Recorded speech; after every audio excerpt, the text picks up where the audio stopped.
We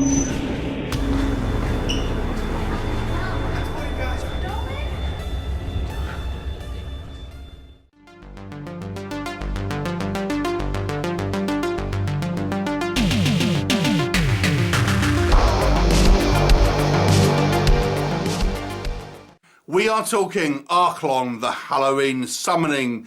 This one is directed and co-written by Paul Ernest. And it's a low-budget horror movie that's got an incredibly low score on IMDb. But I've got to say, I kind of liked it. So what's the story? Well, it focuses on four friends, and one of this group has ordered this, what seems to be a legitimate kind of old mask that was kind of like a relic, and he's going to get it for Halloween. And this mask actually is a kind of conduit, so to speak, for a demonic entity. And what happens is when you put this mask on, it almost is a little bit like you see in Lord of the Rings when you put the ring on. It kind of puts you in this other dimension, which is kind of in the same place, but you know, it's like like when you go into the Stranger Things, for example, it's all kind of overgrown and stuff like that, and you kind of disappear in the real world. However, there also seems to be some type of demonic entity within this kind of realm, and seems to kind of follow them back into the real world. And we have this kind of strange individual that sort of turns up who may or may not be there to help. And it's up to these kind of four friends to face this kind of demonic entity and see if they can survive. What will happen? You have to watch the movie to find out. So first of all, let's talk about what worked.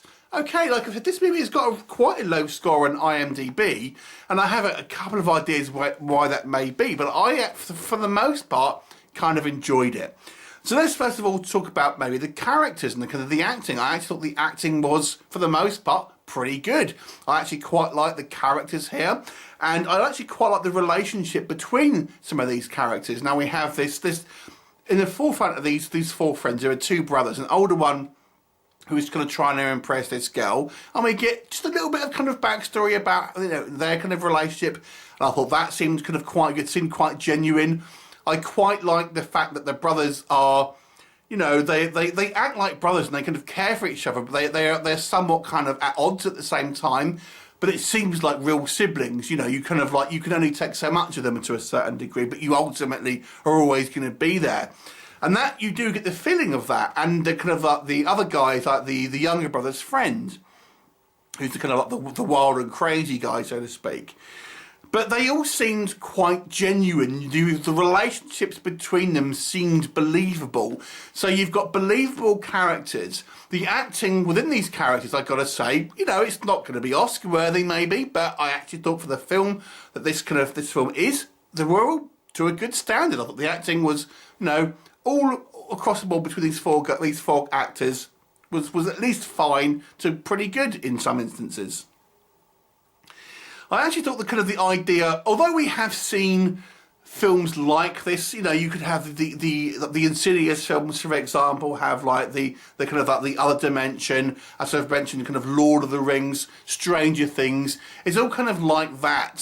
So it is. We have seen it before in other media, but I've got to say that it doesn't follow maybe a typical kind of like monster in the house movie. I think there is enough here to sort of seem at least somewhat fresh, although it is, you know, it's not completely original, if we're being honest.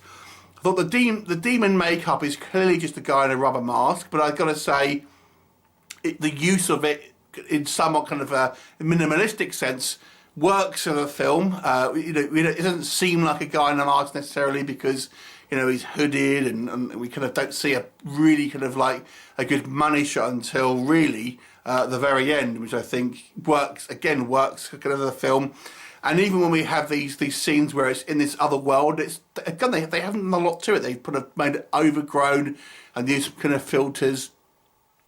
I still feel that it works. I think it actually was an effective way of telling you that they're kind of in this kind of like this parallel dimension, and it still seemed kind of quite freaky without really having to do much work to kind of like make it look like that.